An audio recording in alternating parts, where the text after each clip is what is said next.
It's going down.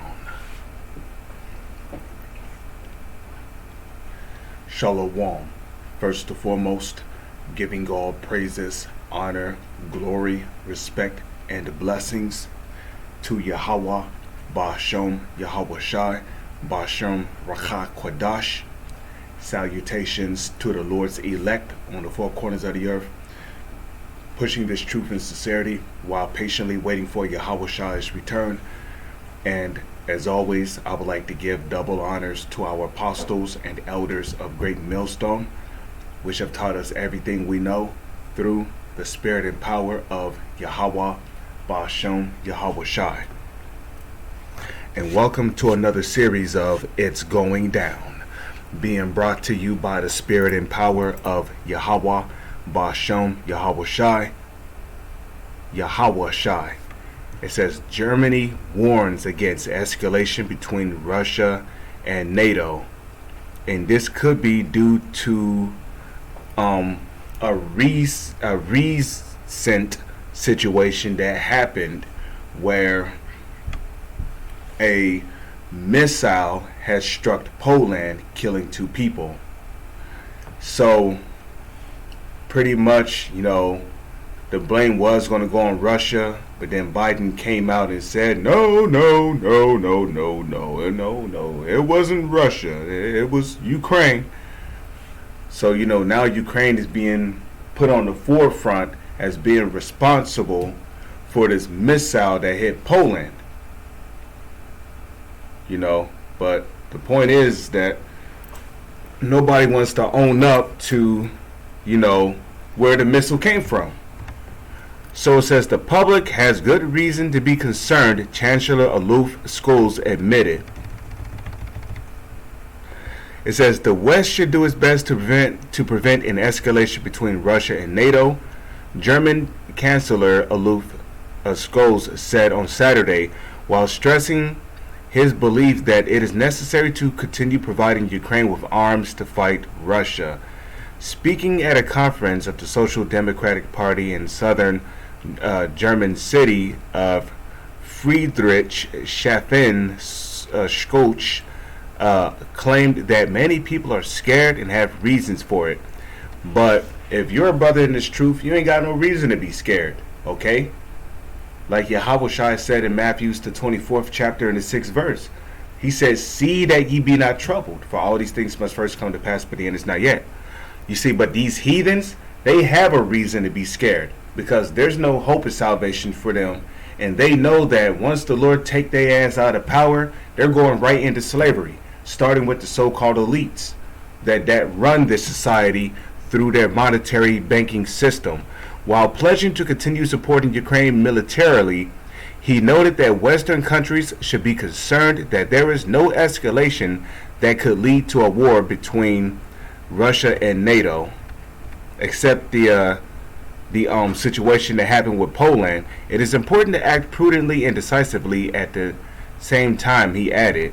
And maybe that's why Biden came out and put the blame on Ukraine for that missile hitting Poland, in order to de-escalate a war between Russia and NATO and the United States.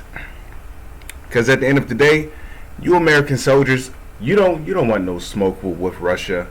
They're outshining you in every inch possible. Well, maybe except for aerial combat. But when it comes to ground troops, they got that covered. Okay?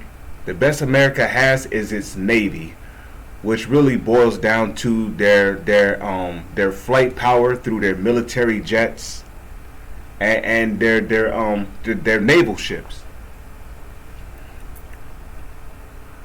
Which those planes goes back to the Eagle. The Eagle is known for striking from above. It says Scholz's comments come after last month he warned against taking careless steps amid the Ukraine conflict. There must be no direct conflict between Russia and NATO, he stressed at the time. With relations between the West and Russia having already hit new lows, right? And that goes back to Ezekiel the 38th chapter, where the Lord said that he will put hooks into the jaws of Gog and Magog, which is Russia today. Lord said he'll put hooks in their jaws and turn them back. So Russia is turning Russia away from being an ally, of being friends with the U.S. for the sake of going to war against them. Okay? So when you go into Bible prophecy, you find out that the modern day Medes today are the Russians. It says, with relations between West and Russia having and the Medes were known for taking down who? The ancient Babylonians. Well, the modern day Babylonians today will be the United States of America.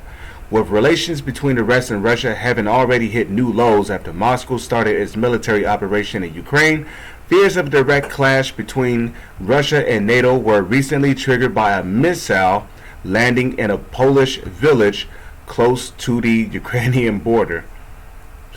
Man. Shortly after the incident, which another word for an incident is a situation, the Polish Foreign Ministry claimed that the projectile was Russian-made. You see? Later, the nation's authority signaled that they may invoke Article 4 of the NATO's treaty, which allows any bloc member to request consolations if it believes that its security is at risk. Okay, following the blast, Zelensky pinned the blame on Russia, calling the incident, the situation, a very serious escalation and an attack on NATO that demanded a response. Ultimately, however, Western officials admitted that the missile was of Ukrainian. You see, and that Western official was Biden, okay? He basically came out and you know, he didn't admit to it. He basically put the blame on Ukraine, okay? He didn't admit to shit. He put the blame on Ukraine. So, however, Biden blamed that the missile was of Ukrainian and not Russian origin, because ultimately they don't want to go to war against Russia. Okay? But guess what? The Lord is going to make World War III happen between these superpowers. And ultimately, NATO is going to turn on the United States, like it tells you in Revelation 17 verse 17.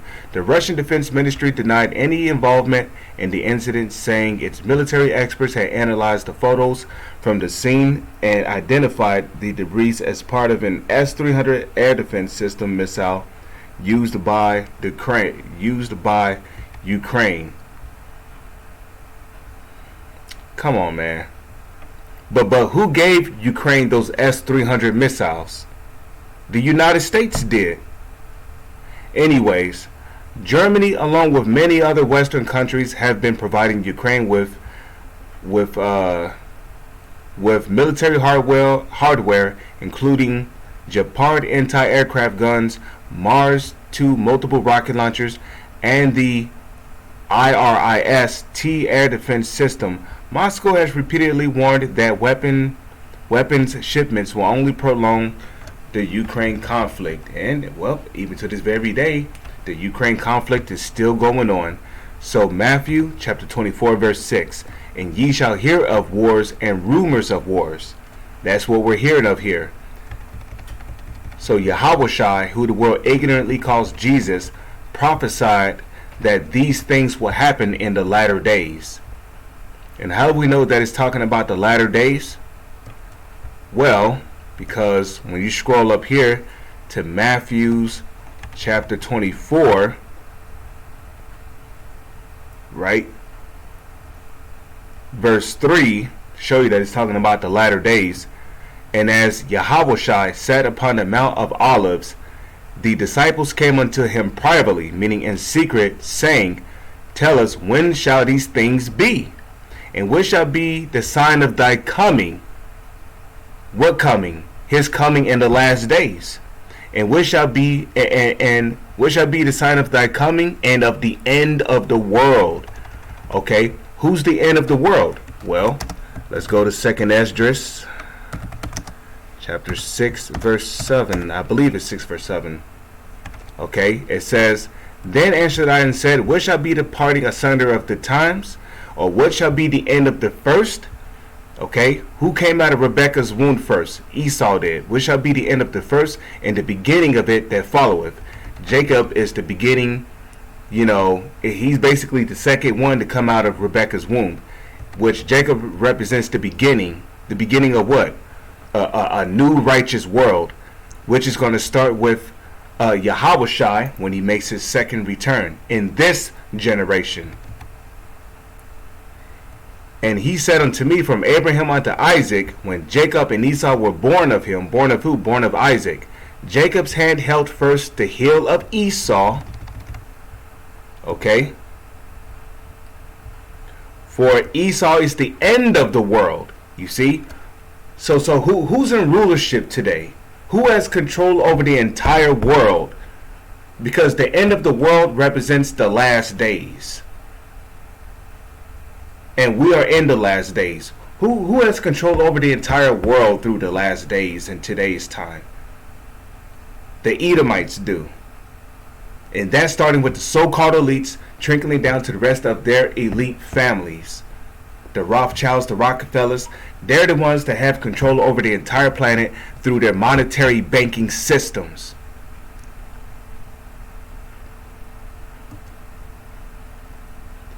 For Esau is the end of the world, and Jacob is the beginning of it that followeth. Okay, so that's how we know that in the last days, at the end of Edom's empire, we were going to be hearing about things such as wars and rumors of wars, which is what we're hearing about here. Matthew 24 verse 6. And ye shall hear of wars and rumors of wars. That's talking about in the last days. We're hearing of these things in the last days, at the end of Edom's empire. See that ye be not troubled, for all these things must come to pass, but the end is not yet. So don't be troubled when you hear about these things. If anything, you're supposed to be excited when you hear about these things, because it means that we're almost out of here. But when ye shall hear of wars and commotions, be not terrified, for these things must first come to pass, but the end is not by and by. Okay? So the end is not by and by. So when you hear of these things, see that you be not troubled, for these things must first come to pass, but the end is not by and by.